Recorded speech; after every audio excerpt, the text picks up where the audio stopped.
Hello and welcome. With an image of the girl next door, she won her way into the hearts of millions. But her success in Hollywood is now being matched by her determination and visibility as an environmentalist. This week on 101, meet acting star and activist Darryl Hannah.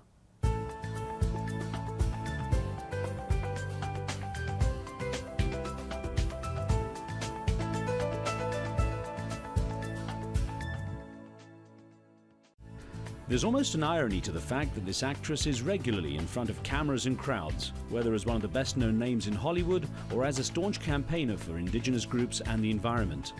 While growing up in Chicago, Darryl Hannah said little and kept largely to herself. In fact, she was so shy and non-communicative that she was thought to have a mild degree of autism. It turns out that she was more absorbed with a fertile imagination that served her well later in life. Outside of the Hollywood blockbuster movies such as Splash, Blade Runner and Kill Bill, Darryl Hannah has put a creative mind to developing board games, a passion developed from game nights with friends and family. But it's her concern for the environment and her activism to raise awareness that has regularly made the headlines. Darryl Hannah, it's a real pleasure. Thank you. Now, are you more an activist or an actor nowadays? It just depends on the day that you ask me. I definitely spend as much of my free time when I'm not working, doing stuff either to lend my voice to those who are in need or to try to educate myself on different subjects and then share that information as well. Well, let's see what has developed in your life to get you to where you are. You were born in Chicago, and actually your parents divorced soon after you were born. Did that have an effect on your early life? Did it have an impact? I'm sure it has an effect on every kid's life when there's a break in the family. Yeah, I mean, sure. I know it had a certain, definitely everything changed in my world, but I was never into analysis that deeply that I, decided which events in my life really were the, motivating forces for my actions and for my personality. I was wondering how those early years might have shaped you in terms of, having the relationship with Don, your biological father, and then the siblings all living together. I mean, once I think when my parents got divorced, my mother remarried, and she remarried a man who adopted me and who I grew to love so much as my father, and he was just an angel, but that's also around the same time where I really did continue, because I think I already was sort of in that mode, but I continued to sort of revert into an imaginary world, and I really was so far in that imaginary world that I didn't really communicate to others. I didn't play well with others. I just sort of was off in daydream land all the time. And it actually ended up forcing my parents to pull me out of school for a while because they're like, there's no point for her to be here. She's somewhere else, It's interesting. I know times have changed the way kids are analysed and so on. I know initially you were diagnosed with a mild form of autism, but then later it was Asperger's. Those similar things. Right. Those things either. But even then, the recommendation is more like, well, institutionalize a child. And my mother never really responded well to any of those kinds of things. When I was born, they do these flexibility tests, and I didn't pass those either, and my mother decided instead of leg braces, which was recommended, she'd wait until I started to be able to stand up, and then she'd put me in ballet classes with her best friend, who was a prima ballerina. So, which is also why you're able to do all the stunts in Blade Runner as well. It's partly, it's partly what made me quite athletic. Was it essentially a happy childhood? Yeah, for sure. I mean, when you're living in I was brutally picked on in school. I mean, almost all through, from junior kindergarten till, 12th grade. I was sort of just a skinny, out of it, 1%er kid, I didn't fit in, and I didn't have a great experience at school. But my, sort of imaginary life was very full. In fact, I gather you got an interest in movies, partly because you suffered from, and still to some degree do, suffer from insomnia. Mm-hmm. Yeah, I would stay up all night and sneak into the room where we had a TV and watch old movies, because that's what was on in the middle of the night. In those days, it wasn't infomercials, it was just movies from the 30s and 40s. And so, I just fell in love with them. And it took me a couple of years to kind of realize that these weren't things that were just happening that someone put on this screen. This was a job that you could get. I read a biography of Judy Garland in the library at school, and I was like, whoa, you mean you could get a job that would take you to the land of Oz and let you meet the Tin Woodsman and the Cowardly Lion? I'm like, that's for me. So. Did you have any kind of understanding of how you'd take the first steps to get into the movie business? Well, I got my understandings from that book about Judy Garland, because it talks about her agents and everything. And so I looked in the phone book under A for agency, and after school I took the bus down to all of the talent agents in Chicago.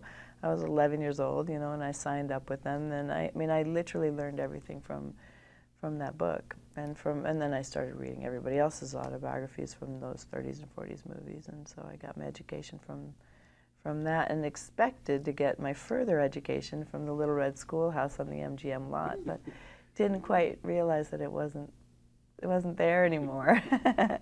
How did your parents react to your interest in the movies? I think at first they just didn't really pay attention. It was just like all my other sort of fantasy stuff.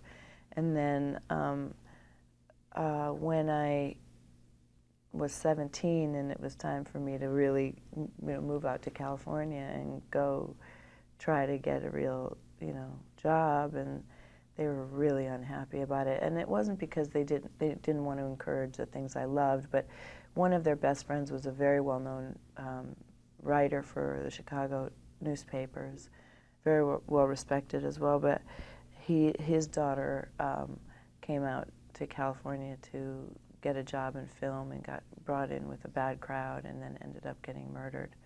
And so I think they were really worried, because I was very sheltered kid, very gullible.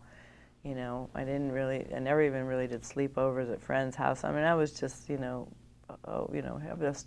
was 17 years old, still playing with trolls and teddy bears and having imaginary languages and stuff, and they were like, ooh, this girl is not ready to go to the big city. They didn't want to send me out here knowing that there were, nefarious characters around. And it's true, there are nefarious characters around, so. It's also quite a tough environment, and I wonder, considering you were such a shy child, how you were able to overcome that shyness. Yeah, well, I wasn't really, I wasn't really that able to overcome it. Then when it came to doing the sort of promotion stuff, that I couldn't figure out what I was supposed to be playing or what character, and they kept wanting me to refer to myself, and I was just like, and I thought I would faint and die, and I just couldn't do it. So I didn't adjust to that aspect of the business very well.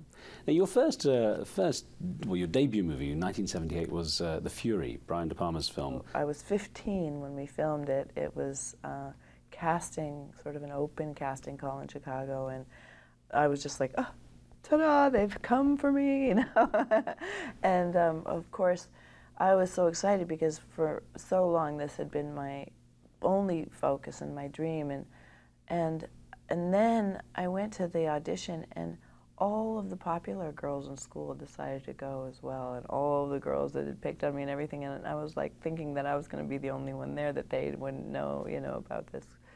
But since it was in all the papers, even all the everybody came, and I was so depressed, because I figured, how they're not going to choose me, the outcast over all of these, girls who got it all going on.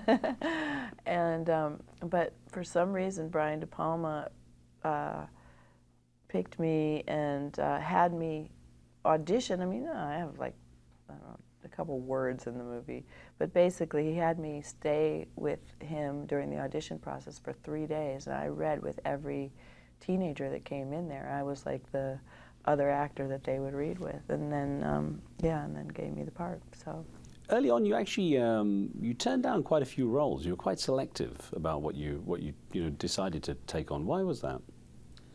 Well, I really wanted to try as best as I could to be part of stories that sent a positive message, or at least set a positive example for girls that were either my age or younger that were sort of looking up to me, and certain things like there was one movie that I turned down and ended up being quite successful that I just thought it was the subliminal message was a misogynistic message, and went on to be quite successful. They even made a TV series out of it recently, and that didn't work so well. But most people didn't ever register that. Although I still believe that it's still kind of a misogynistic message in there. And then there was another couple of things that I turned down that were for similar for ethical reasons or whatever. I turned them down, and so I tried to be a little, to the extent that I could, where I'm not the creator, I'm just one of the actors in it, but to try to at least choose things that wasn't undermining anybody's, I guess, certainly the values. Yeah, sense of values. Yeah. Still, it became a huge success. I'm going to talk about that in just a moment. We take a short break, more one-on-one in a moment.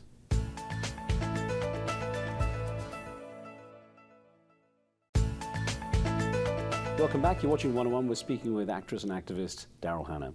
Of course, you got noticed in 1982 with Ridley Scott's Blade Runner, where you were the gymnastic replicant. How did things change after that movie? Because that was one, I mean, everyone remembers you in that movie.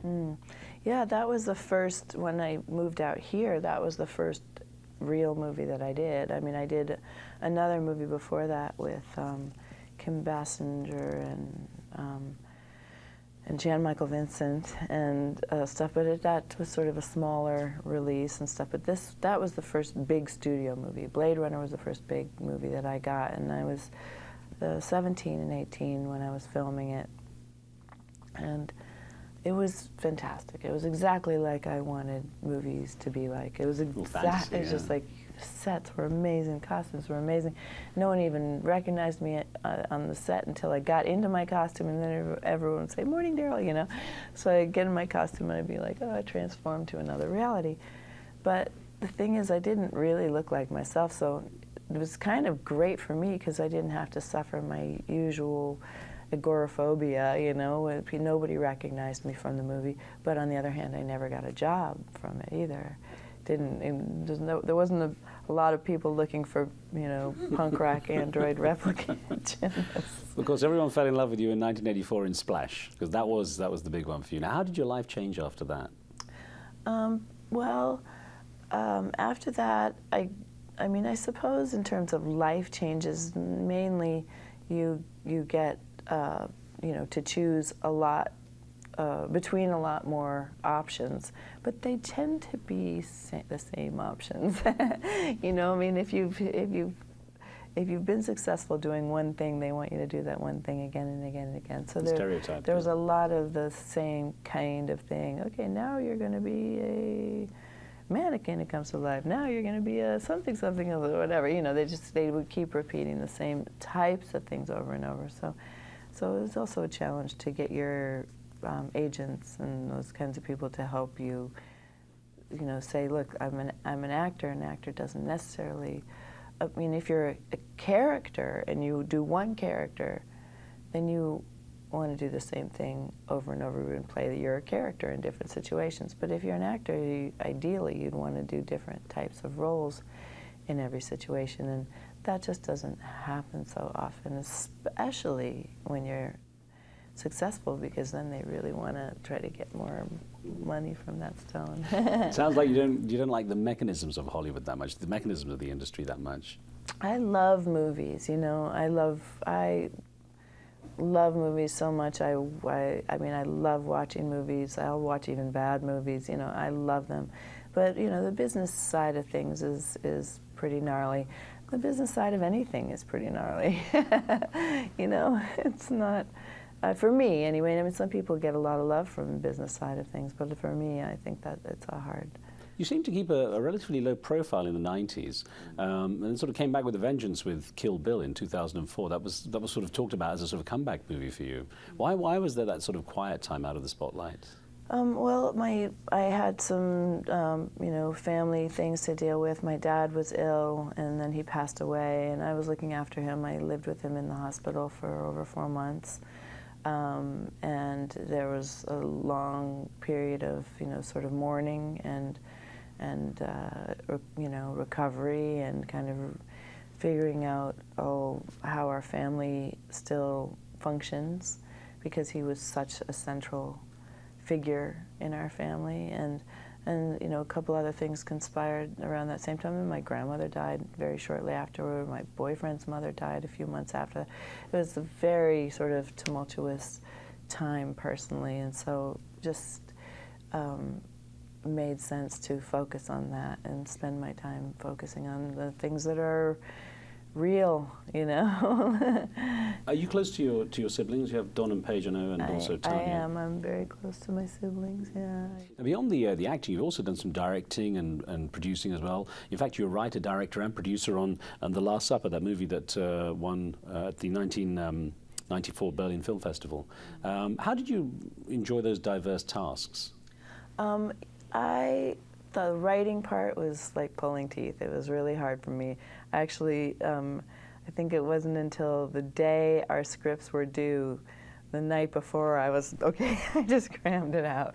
You know, I thought about it for a long time and let it sort of, you know, fester and, you know, bake and everything, but I couldn't get myself to write a word until it was just beyond the 11th hour, and then it all burst out. So writing has always been a challenge for me. It's something that I've never had confidence doing, and so it takes a lot for me to write. But the directing, I always thought I would really dislike. It would be too much of an administrative job for me. From my experience in working on films, I was like, well, what did they really do? Okay, then I was trying to figure it out, because very few directors I've ever worked with work with the actors. Some of them do. When they do, it's amazing, but most of the time they don't. And so I was like, well, okay, well then they're more like the boss, the administrator, or whatever. And it's, of course, when I did it, I was shocked to learn that it's not that at all. It is ultimately an incredibly creative job if you choose, if you want it to be.